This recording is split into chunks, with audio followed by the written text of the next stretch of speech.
This video contains spoilers. In the past, I've played previous Monster Hunter games, those being Monster Hunter 4 Ultimate on the 3DS and Monster Hunter Worlds on PC. I never finished either of those, but that doesn't mean that I didn't enjoy my time playing. I'd actually recommend Monster Hunter to anyone who hasn't played it before.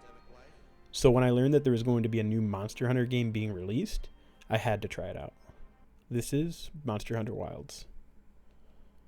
I'm the type of gamer that avoids really difficult games that are challenging just for the sake of challenging. Dark Souls. But Monster Hunter is one of my exceptions to that rule, so I thought I'd give it a try and give you my perspective on this new game and let you guys know if this is worth the wait. First and foremost, let's discuss the monsters. I really enjoyed the wide variety of monsters you get to face, but the beginning monsters felt too easy.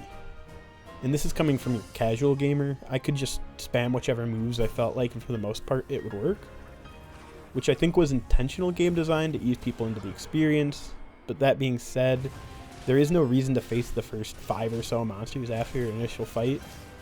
I wish they had some extra reason to go back and fight the previous monsters. I will say, however, the monsters do start to get more difficult the further you progress in the story, which I do like.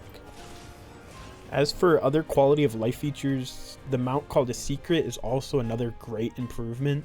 I remember half of my time playing Monster Hunter Worlds being tracking, which is all done on foot and can be very boring and tedious. But in Wilds, you're able to jump right into combat with very little downtime.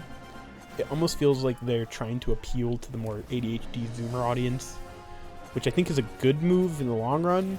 They also added the ability to use the grappling hook to pick up items from afar and while you're riding your secret. This made it so during any long portions of traveling, there was another mini game to play kind of by just grabbing everything that appeared right in front of you. If only they also had that same mentality with loading screens and they played Subway Surfer or Doodle Jump. On the subject of loading screens, in Monster Hunter 4 I remember there being loading screens between each area of the map, and in Worlds there would be long loading screens between entering new regions. In Wilds, this is basically non-existent. The only loading screens I ever encountered were during fast travel between major areas or just queuing up for hunts, which is kind of to be expected and never took too long, so it wasn't that much of an issue. Okay, now the subject you've all been waiting for, how's the story? In my opinion, boring, but my expectations were never to have a great story, but I was expecting good, and that's about what we got. The whole story is derived from one character trying to get back home, and the Monster Hunter Guild looking to defeat a monster called the White Wraith. So everything in the story is justified using one of those 2 plot points, which, fine, it's a game called Monster Hunter, it's not going to revolve around a 10 out of 10 story. I get that. I would have liked to see more side stories, but instead we just got some fetch and gathering quests.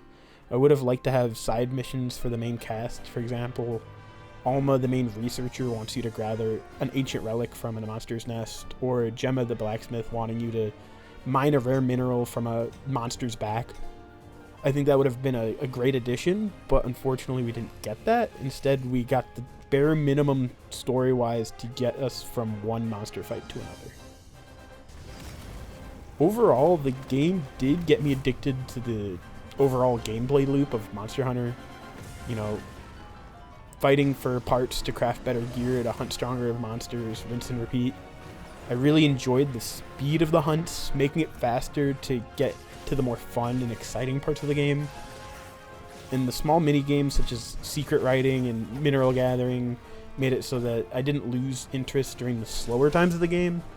The only thing I wish they did better was to make the story more interesting instead of relying on the fact that the guild told you to hunt every single monster. Lastly, I do need to bring up the topic of performance issues. Basically, on PC, there's a terrible performance when running the game without frame generation. Frame generation is basically AI creating what it thinks the next video frame will look like. This way, you get more frames per second. While in theory this sounds like a good thing, it is a very polarizing topic since AI-generated frames are not the same quality as normal frames. All of my time playing I did with frame generation with an NVIDIA 4080 Super, so I didn't experience any unplayable performance, but I did have the game crash a few times during my playtime. If you agree or disagree with any of my points, please let me know in the comments. I'd be interested to hear what others think. Thanks for watching.